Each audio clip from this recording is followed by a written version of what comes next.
আসছি যে ক্ষতির আশঙ্কাটা কি।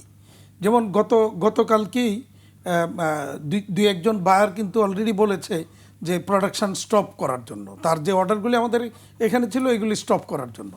এবং একজনের গতকালকে একটা শিপমেন্ট যাওয়ার কথা, সে কালকে মিটিংয়েই বলেছে যে আমাকে আজকেই এটাকে এই শিপমেন্টটা হোল্ড করেছে, মানে শিপমেন্ট যেন না দেয়। অর্থাৎ তাহলে কি দাঁড়াচ্ছে, এবং যেই মালগুলি ইতিমধ্যে শিপমেন্ট হয়েছে যেটা হয়তো আরও 10-15 দিন 1 মাসের মধ্যে গিয়ে ইউএসএতে পৌঁছবে, সেগুলির কি হবে? সেটা যদি তারা রিলিজ না করে, তাহলে রিলিজ না করলে তারা পেমেন্ট করবে না। পেমেন্ট না করলে কিন্তু এখানে বড় ধরনের একটা ডিজাস্টার কিন্তু আমাদের হবে। কারণ আমার একটা ইন্ডাস্ট্রি যদি তার এক্সপোর্টের প্রসিড সময় মতো না পায়, তাহলে সেখানে একটা ওভারডিউ যখন শো করে, বাংলাদেশ ব্যাংকের ড্যাশবোর্ডে যখন ওভারডিউ শো করে, আবার ওই পেমেন্ট ওই রপ্তানির বিপরীতে যে ব্যাক টু ভেহিকলসি হয়েছে তার পেমেন্ট যখন ডিউ হয়ে যায়, তখন সেটা যদি পেমেন্ট না হয় তাহলে সেখানে একটা ওভারডিউ শো করে এবং ড্যাশবোর্ডে তখন রেড মার্ক চলে আসে। তো কোনো কোম্পানির নাম যদি ওই ড্যাশবোর্ডে রেড মার্কে উঠে যায়, তাহলে ওই পরের দিন থেকে আর তার সকল কার্যক্রম ব্যাংক বন্ধ করে দেয়। অর্থাৎ তার আমদানি রপ্তানি বা এনিথিং, যে কোনো টাকা পয়সা পেমেন্ট সব কিছু বন্ধ। তাহলে কি দাঁড়াবে?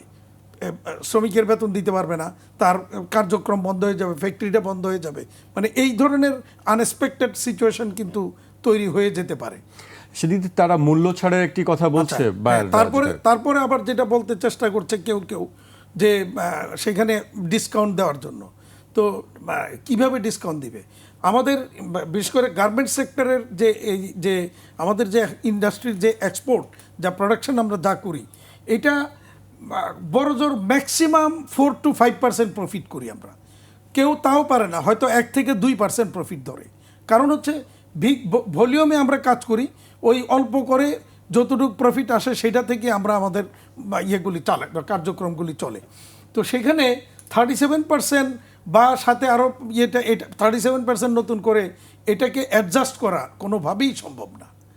তো ফলে বায়ার যদি বলে যে তুমি যেমন ইন্ডিয়া একটা প্রপোজাল দেখলাম ইন্ডিয়া কালকে একটা প্রপোজাল দিয়েছে যে তাদের টোটাল যতটুকু আসছে এটাকে 3টা ভাগ করবে।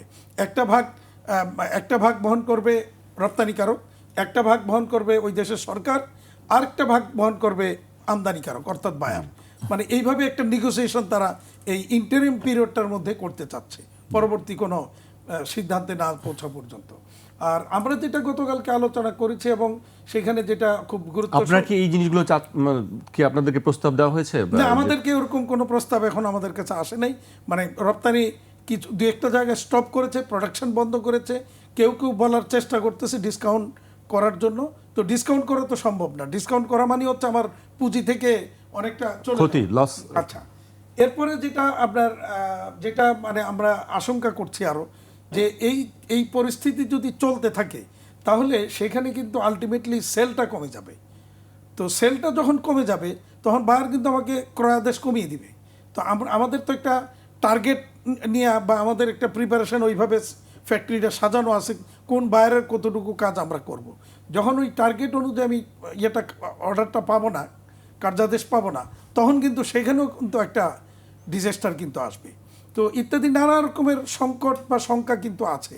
কিন্তু এখন এই সব সংকট কাটিয়ে উঠে ভালো পজিশন বা একটা অ্যাডভান্টেজ নেওয়ার পজিশন আছে, সেটা ডিপেন্ড করে আমরা নেগোসিয়েশন কিভাবে কতটুকু করতে পারলাম। আজকে যেমন প্রধান উপদেষ্টার থেকে সরাসরি ডোনাল্ড ট্রাম্পের কাছে চিঠি যাবে, আবার বাণিজ্য উপদেষ্টা থেকে ইউএসএর চিঠি যাবে। এগুলি সবই পজিটিভলি আমরা খুব আশা করছি যে এটার, কিন্তু চিঠি দিয়ে শুধু বসে থাকলে হবে না, তার পিছনে আমাদের লবিস্ট নিয়োগ করা বা এটার পিছনে লেগে থাকা, কন্টিনিউয়াস ডায়ালগে থাকা, তাদের সাথে একটা নেগোসিয়েশনে থাকা, কন্টিনিউয়াস এই প্রসেসটাকে চলমান